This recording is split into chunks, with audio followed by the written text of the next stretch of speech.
somos soldados sin temor. El tablero es el campo y todo es honor. Si la muerte te sonríe, lo mejor que puedes hacer es devolverle el favor y jamás retroceder. Rey de ajedrez, piensa como Napoleón. Mueve piezas con astucia y ambición. Bajo ataque mantiene su posición. Libres y dignos hasta la conclusión.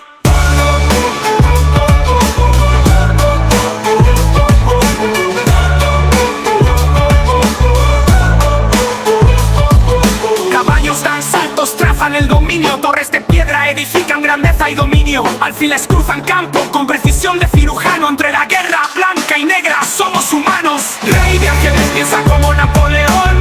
Mueve piezas con astucia y ambición. Bajo ataque mantiene su posición. Libres y dignos hasta la conclusión. ¿Qué onda, qué onda, qué onda? Vámonos con esto que es la reflexionada mañanera ya del 10 de octubre. Aprovechando que ahorita tenemos un espacio para hacer este análisis, ya que pues sí tengo que entregar algunos archivos adicionales que pues hay que entregar. Pero pues ya encontré la gran mayoría, los estamos preparando y ahorita me hice el espacio para iniciar por ahí con la reflexionada, ¿no? Así que vamos a dar inicio. Lo que vamos a hacer es que vamos a ver la lectura y posteriormente vamos a ver un poco de técnicas de negociación y finalizamos pues con el santoral, espero, ¿no? Así que pues vamos directamente allá. Otra vez espero que no sea una reflexionada tan tardada, sino que pues terminemos pronto, ¿no? Dice, el cementerio de los monjes de Tacuba ya no era una especulación. En verdad se hallaba debajo de cañitas y era la más clara evidencia de que la investigación iba por el camino correcto. Sin embargo, no me di cuenta de ello sino hasta que Alejandra mencionó que me estaba convirtiendo en un verdadero cazafantasmas, ¿no? Y es que en muchas ocasiones justamente es así como se comienzan a dar pues algunas historias, ¿no? A raíz de que pues te pasa algo como le pasó aquí al autor pues de esta historia, es justamente hasta que te comienzas a interesar por X o Y tema, ¿no? Pero bien, dice, pero aunque las cosas marchaban bien en la búsqueda del ente y de evidencias de su presencia, otras cosas empezaron a salirse de control. Los vecinos con quienes jamás habíamos tenido trato y cuyas vidas estaban hundidas en el anonimato, hallaron la forma de llamar la atención de, eh, de la gran cantidad de personas que se interesaban en cañitas y acudían a la casa para conseguir información del caso. En especial recuerdo a una vecina a quien apodaban la Coneja, debido a que se decía había engañado a su esposo en varias ocasiones y tenido gran cantidad de hijos de diferentes padres. Esta mujer, en cuanto escuchaba que tocaban a mi puerta, salía corriendo y se empezaba a maquillar en plena calle, mientras sus hijas salían con toallas en la cabeza o como en ese momento estuvieran para tratar de llamar la atención. Y este tipo de cosas, vaya, imagínense, se dan desde aquel entonces. Y a mí me ha tocado, pues también verlo en viva persona, sobre todo aquellas que hacen cosas para llamar la atención que están fuera casi de cualquier tipo de lógica Pero bueno, sobre todo este fenómeno creo que se hizo más común con el auge de las redes sociales y los memes y todo aquello que tendía a hacerse viral, ¿no? Así es que, pues bien, vemos que no es un fenómeno nuevo, sino así pasaba y solo lo vamos a tomar como una anécdota, ¿no? Aunque la coneja me divertía mucho con ese tipo de cosas, mi atención estaba enfocada en ese momento en la fotografía tomada a mi hermano Jorge, en la cual aparecía un extraño rostro. La foto tenía que ser analizada profundamente, por lo que le pedí a un amigo de nombre Luis Noves, experto en medicina forense por computadora, que se encargara de examinar la imagen y determinar si se trataba de un reflejo o aparecía realmente un rostro, ¿no? Y es que ese tipo de cosas sí es importante porque acuérdense que cuando ustedes presentan una denuncia o presentan algo como prueba sobre una situación X o Y, pues normalmente quien los termina analizando pues es precisamente un forense experto en el área de la que se trate, ¿no? Le mandé la fotografía por computadora y al abrir el archivo dijo que efectivamente parecía haber un rostro, pero debería analizar el documento con precisión. Así que me pidió el original y el negativo, además de fotografías de todas las personas relacionadas con la casa. Al día siguiente le presenté una gran cantidad de fotos de diferentes personas. Luis las escaneó a fin de buscar puntos de concordancia con la imagen del fantasma, para lo cual señaló y determinó de punto a punto dónde comenzaba y terminaba cada parte del rostro: cejas, nariz, mentón, frente, cabello, etc.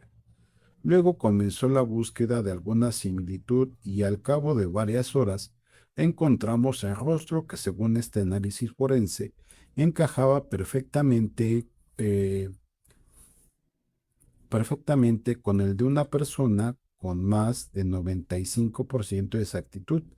El rostro que aparecía en la fotografía donde estaba Jorge es el de Sophie, ¿no? Así mero, así las cosas, ¿no? Así que, bueno, ahorita tuve por ahí un recordatorio de alguna anécdota, pero creo que no es buen momento para ese tipo de anécdotas, ¿no? Así que, bien, continuemos. Era imposible. Sofía había muerto un mes antes de que se tomara la fotografía que había ocurrido. Desarticular cada uno de los fenómenos paranormales y sobrenaturales del lugar era muy complicado. Tenía que investigar directamente el detonador del fenómeno de Cañitas, es decir, lo que a lo mejor estaba causando que pues todos esos fenómenos se vieran, ¿no? La investigación también abarcó la barda de la casa, donde entre los muros se encontró un túnel que rodeaba la propiedad y no conducía a ningún lado. En la época de la Mexicana de 1910 lo utilizaban para ocultarse.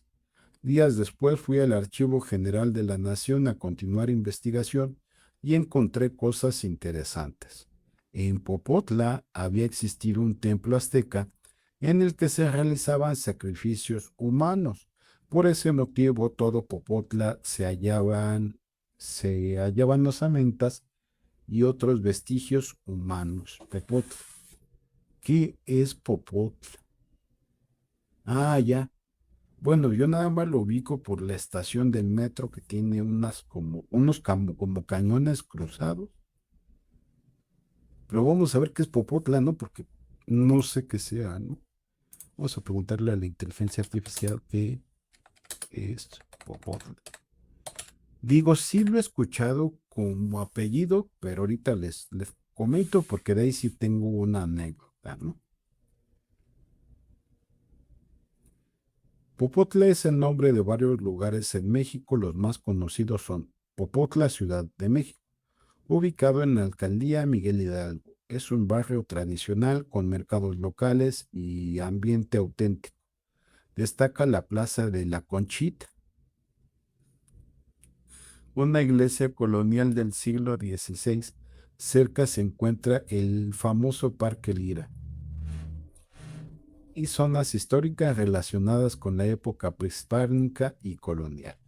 Popotla, Baja California, localidad costera cerca de Rosarit, en el estado de Baja California, conocida por su playa tranquila y actividades pesqueras, ideal para comer mariscos frescos en sus restaurantes rústicos.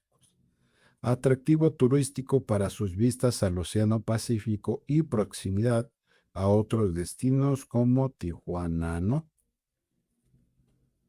Tijuana, ok, es pues ya es la frontera, ¿no? Entonces, el nombre Popotla proviene del náhuatl Popotl, paja.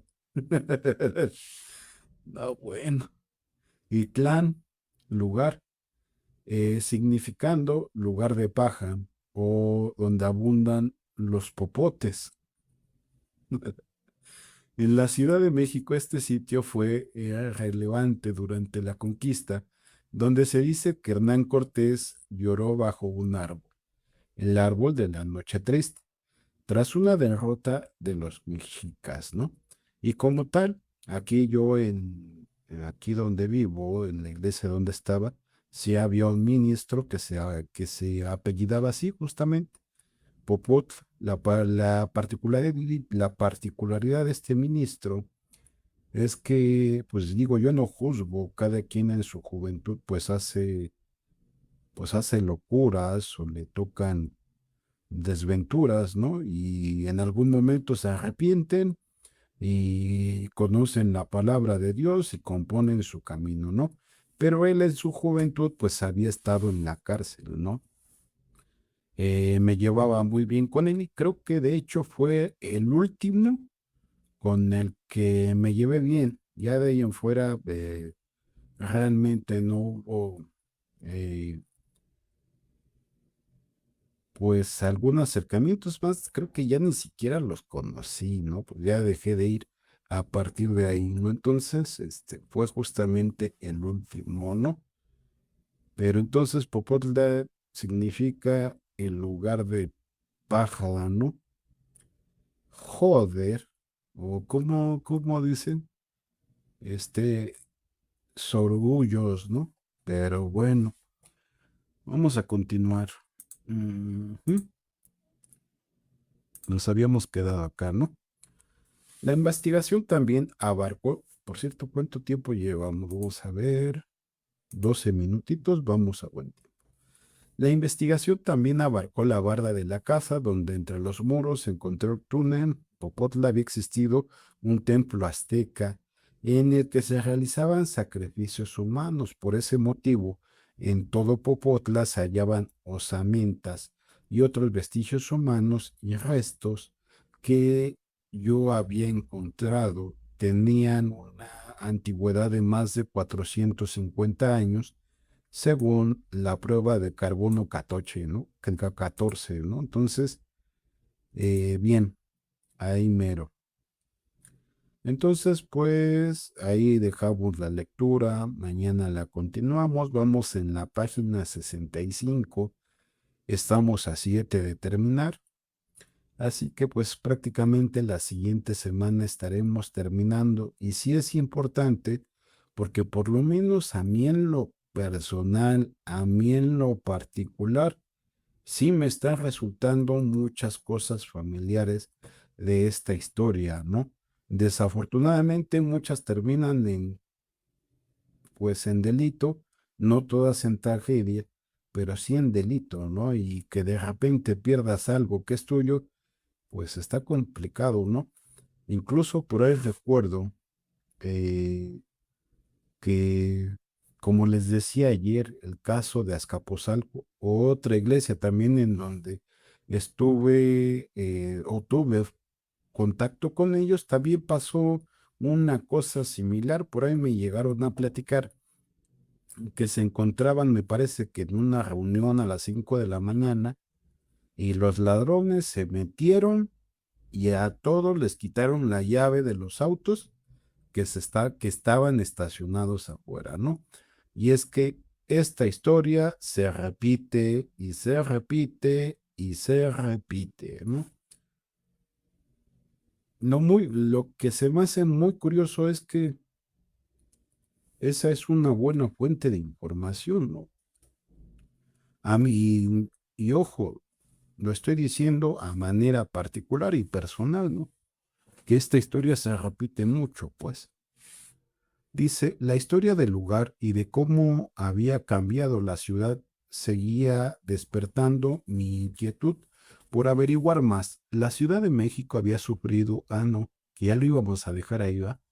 Entonces vamos con lo que sigue, que también es bastante interesante, porque al parecer, según lo que entendí, y acuérdense que lo que cada persona entiende, esa interpretación personal basado en sus antecedentes, en su conocimiento, lo que ustedes gusten y manden. Lo que yo he como que llegado a entender es como que intentan negociar o hacer una clase de negociación sin mediar palabras, pero eso está lejos de ser alguna clase de negociación sin mediar alguna palabra, porque para que haya una negociación, y creo que se entiende, deben de participar las dos partes. Y yo difícilmente, por mi personalidad, dejen ustedes los títulos, simple y sencillamente por mi personalidad, por mi amor propio, me prestaría a andar haciendo el ridículo. Simple y sencillamente jamás pasaría eso, ¿no? Pero bueno, ya volviendo al tema, vamos a ver un mapa conceptual de los procesos psicológicos, que no nada más es o gritar, o gesticular, o hacer ruidos, o tratar de infundir miedo, o aventarte una película de vaqueros. Eso no, eso nada tiene que ver con negociación, pero vamos a empezar por el principio, por la parte psicológica, y para irnos rápido, vamos a utilizar un mapa conceptual, pues que ya viene aquí en el libro, ¿no? Así que vamos a ver qué dice el mapa conceptual. Primero que nada, debemos que entender que existen procesos psicológicos básicos implicados en la gestión de conflictos, de los cuales se encuentran dentro de la psicología, es decir, no vamos a descubrir el hilo negro, no son conceptos nuevos, no estamos descubriendo nada nuevo, son establecidos e incluso yo tomé como tal la materia, me tomó un semestre completo llegar a manejarlo y debo decir, llegar a manejarlo bastante bien. Eso sí, salí bajo, pero ¿cómo se llama? Mi ortografía es horrible, ¿no? Sobre todo por la parte de los acentos, a lo mejor no en las palabras o de cómo se escriben, pero sí cómo se acentúan, sobre todo porque a veces escribo tan rápido o trato de plasmar las ideas en como las voy pensando, que se me olvida ese tipo de cosas, acentuar, ¿no? Y ya después cuando termino, pues ya ni me acuerdo, ¿no? Que es más bien lo que me pasó en varios de los exámenes de la materia, ¿no? Se me olvidó poner el acento. Así que, bien, vamos a continuar. Pero, ¿qué son estos procesos? Son percepción, pensamiento, lenguaje, aprendizaje. Son algunos. Y se aplican cuando existen, por ejemplo, alguna agresión que tiene un proceso cerebral y en donde se aplican los procesos psicológicos básicos, ¿no? ¿Y esto para qué te ayuda? ¿Para qué te ayuda a entender todo esto? Bueno, pues es que esto te ayuda cuando, por ejemplo, influyen las pulsiones o influyen, en otros términos, otras palabras, las corazonadas, o simple y sencillamente en donde entran los procesos psicológicos básicos. Y entonces, para finalizar y para que quede entendido, Lo primero que debes de comenzar a manejar para entender completamente la parte psicológica es la percepción, es decir, estar seguro de lo que la otra persona está percibiendo, de lo que está pensando, de que se cierre el, ¿cómo se llama? El proceso de comunicación y que se entienda lo que estás diciendo, porque se los he dicho y ya lo escucharon la vez pasada, a veces no se entiende y es problema justamente del lenguaje. Y no es que hablemos diferentes lenguajes, es simple y sencillamente que no se entiende, a veces es por problemas de articulación, es por a veces por problemas incluso del consumo de alguna sustancia que te influye aún en la tonalidad de voz y no es broma, vamos a ver si es cierto, ¿no? Y el aprendizaje, ¿por qué? Pues porque no todas las personas o entienden o aprenden igual, ¿no? A ver, vamos a preguntarle a la inteligencia artificial, vamos a ver cuánto tiempo llevamos.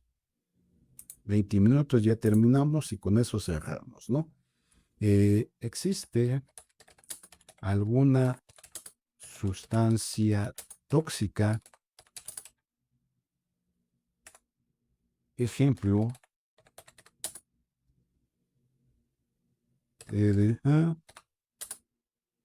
que afecte el habla o el tono de voz. Vamos a ver, ¿no? Porque de hecho se me hizo curioso, lo he notado en varias ocasiones. Vamos a ver qué dice, ¿no? Dice, sí, sí existen sustancias tóxicas que pueden afectar el habla o el tono de voz, aunque el ejemplo de no corresponde a un compuesto reconocido, estas son algunas sustancias. Metales pesados como plomo o mercurio, solventes.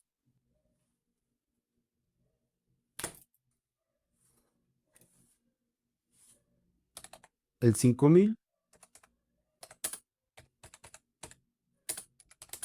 se puede considerar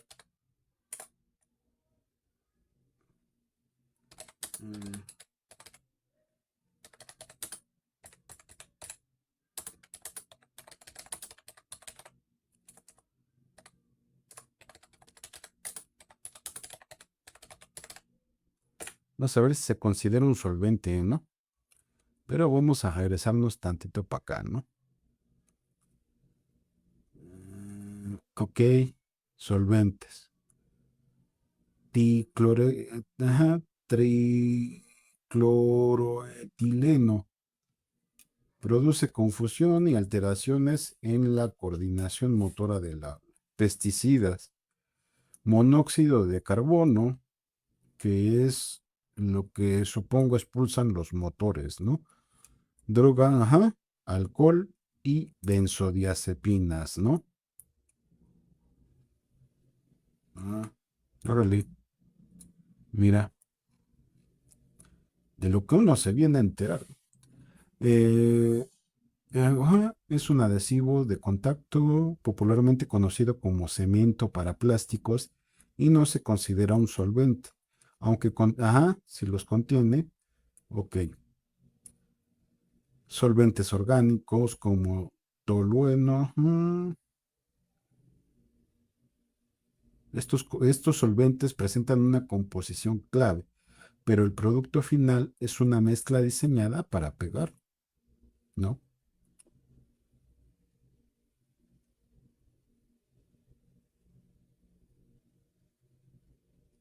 Los vapores pueden causar mareos, daños, inflamación, usos alternativos. Ok, y este pegamento puede causar problemas del habla. No lo sé, ¿no? Vamos a ver qué dice. Sí, contienen por el tolueno. Puede causar problemas del habla y si hay exposición significativa a sus vapores. Esto ocurre por su efecto neurotóxico. Ok. Ujú. Ok. Voz ronca o dificultad para modular el tono y lentitud al hablar. Graves. Incapacidad para articular palabras, afasia motora y temblores en las cuerdas vocales. Así que bien, ya encontramos una razón por la que a veces, pues por más que intento entender qué es justamente lo que se está diciendo, pues no alcanzo a, por más que le muevo a la edición y por más que le subo y le bajo, no alcanzo a distinguir justamente qué es lo que se está, qué es lo que se está diciendo, pues precisamente por lo mismo, ¿no? Por esa problemática que existe y sobre todo por ese problema de las cuerdas vocales, ¿no? Así que por hoy es todo y ya vámonos a editar y después a subir, ¿no? ¿Oh? ¡A la cresta! ¿Oh?